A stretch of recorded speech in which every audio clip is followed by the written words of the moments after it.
My mother-in-law confessed she was the one who convinced my fiancé to leave me at the altar, and she told me because she thought I was over it by now. It's been 5 years, 4 months, and 12 days. Not that I'm counting. Not anymore. But the date is branded on me. A scar tissue anniversary that I'm forced to acknowledge every year. It's the day I stood in a rented-out chapel, staring at a floral arrangement of white lilies and hydrangeas, and realized he wasn't coming. His name was David. He was 30 years old, a stock analyst with a quick laugh and a devastatingly kind smile. He was the man I was going to spend my life with, the man I'd dated for 4 years, the man who proposed on a rainy Tuesday in our kitchen because he couldn't wait for the fancy restaurant reservation on Saturday. That morning, the day of the wedding, was perfect. My maid of honor, Chloe, was steaming my dress. My mother was already crying happy tears. I remember texting David, "Can't wait to see you at the altar. No running away." He replied 2 hours later at 10 a.m. "You too. I love you." That was the last time I ever heard from him. By 2 p.m., I was in the dress. By 2:30 p.m., the guests were seated. By 2:45 p.m., I was standing in the vestibule, my hands starting to shake. "He's just late," I whispered to my dad, who was patting his tux. "Traffic. You know David." At 3 p.m., the organist stopped playing. The silence from the chapel was deafening. Chloe was on her phone, her face pale. "His best man isn't answering," she said, her voice a tiny squeak. "I'm calling David's phone. It's going straight to voicemail." "His mother," I said, my voice sounding distant. "Call Sarah. She's probably with him." I remember the look on Chloe's face when Sarah, David's mother, finally picked up. Chloe's eyes widened, and she just mouthed, "She's at home." She said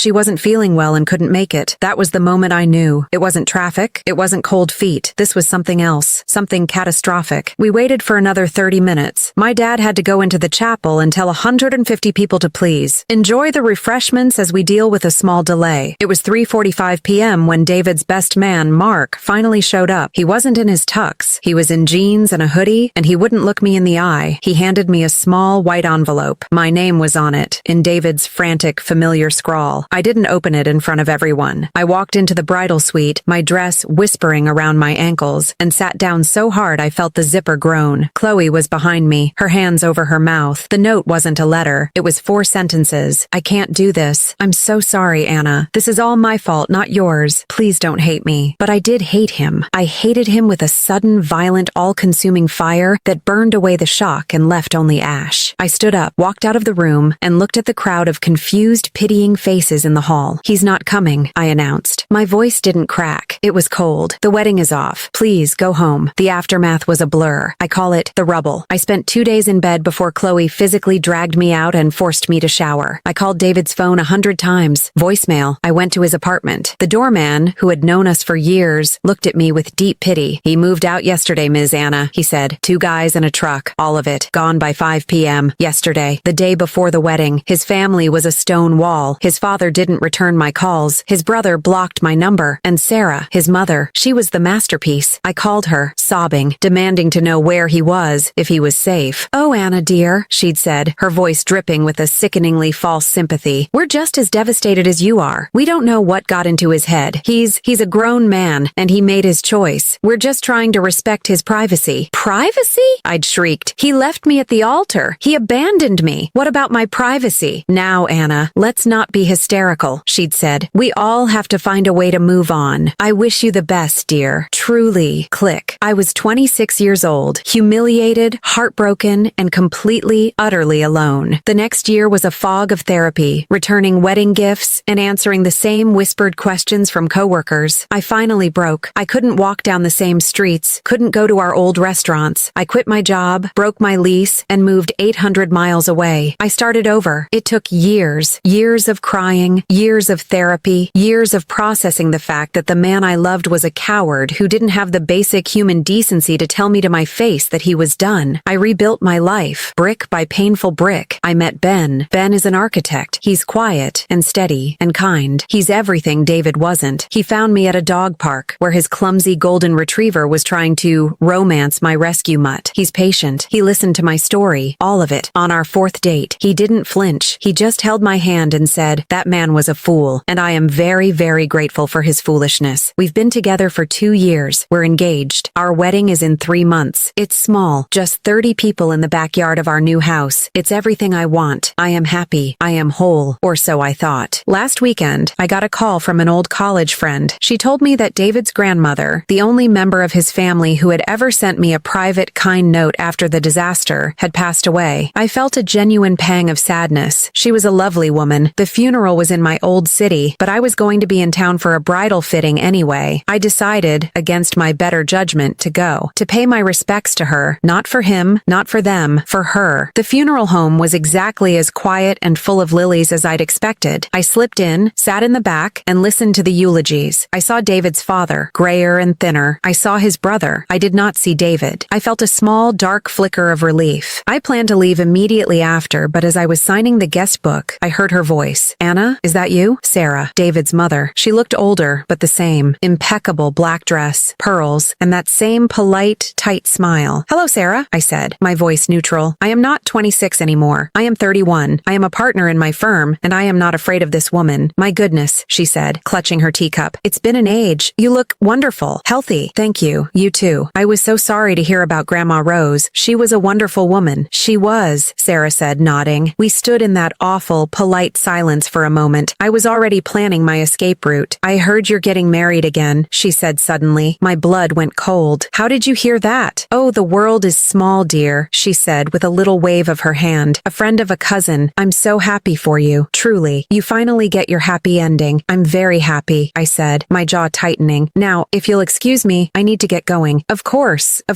she said. She put a hand on my arm, a light proprietary touch, just as she used to. I'm just so glad it all worked out for the best. You know, I've always felt a little guilty about what happened. I stopped. I turned to face her. Guilty? Guilty about what, Sarah? She gave a small, sad smile. It was the smile of a martyr. Oh, you know, about David, about the wedding. I don't, I said. What do you have to feel guilty about? You were just as devastated as I was. Wasn't that what you said? The jab, 5 years old, landed. Her smile flickered for just a second. Well, yes, but things are more complicated than that. You're older now. You're mature. I'm sure you understand. Understand what? She took a sip of her tea. David was always such a sensitive boy, so eager to please. He loved you, dear. Of course he did. But he was overwhelmed. You're a very strong personality, Anna. You always have been. I just stared at her. My heart had become a block of ice. He came to me the night before the wedding, she said, her voice dropping into a confidential, conspiratorial whisper. He was having doubts. Not about you, but about the institution of it all. He was only 30. So young. I told him he was making a mistake. You... what? My voice was barely audible. I told him he was too young to be trapped, she said. She was looking at me, but her eyes were far away, remembering. I told him you two weren't compatible. Not really. Your lifestyles. You were so focused on your career and he just wanted to be happy. I told him you were too emotionally demanding, that you'd drain him. He was crying, she continued, a note of pride in her voice. He was so lost. He said, but I love her, Mom. And I just held him and said, I know, baby, but you're not ready, and she's not the one. It's better to make a clean break now than a messy divorce in 5 years. She's strong. She'll be fine. I couldn't breathe. It felt like the air had been sucked out of the room. You told him to leave me. I told him to follow his heart, she corrected me, her smile returning, and his heart was scared. I may have helped him pack a bag, and I may have driven him to the airport. It was the only way, Anna. He was too kind to do it to your face. He would have gone through with it just to spare your feelings, and you both would have been miserable. The world tilted. The lilies on the table behind her seemed to be screaming. She helped him pack. She drove him to the airport. The note, the empty apartment, the phone calls where she'd lied to my sobbing face. I started, but my throat closed. She patted my arm again. It was for the best, dear. Look at you now. So successful. Engaged to a new man. It all worked out perfectly, didn't it? I'm so glad you've moved on. I just wanted to get that off my chest. It felt like a good time, you know? With Rose gone, it's all about family and truth. I didn't say anything. I couldn't. My mind was scrambling, trying to put the pieces together. The narrative I had painstakingly built for 5 years, the story of a weak man, a coward who got scared and ran, was a lie. He didn't just leave. He was taken. He was manipulated. He was stolen from me by the one person he trusted. The humiliation, the pain, the therapy,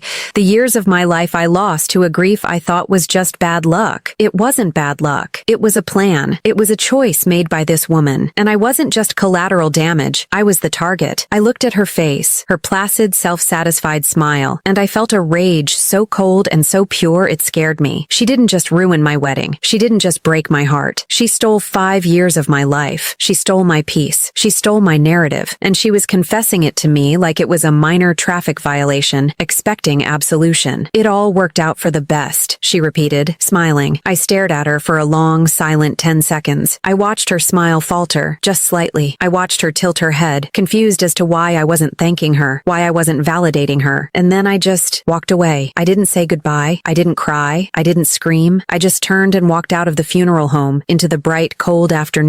I sat in my car for an hour, not moving. The grief I was feeling was new, and it was terrible. It wasn't the hot, messy grief of loss. It was the cold, sharp grief of theft. I'm back home now. It's been 3 days. My new dress, the simple, elegant cream-colored one, is hanging on the back of my closet door. Ben is downstairs cooking dinner. I can smell garlic and basil, and I can hear him humming. He's a terrible hummer. I haven't told him. How do I even begin? How do I explain that the ghost I told him was long buried has just been reanimated?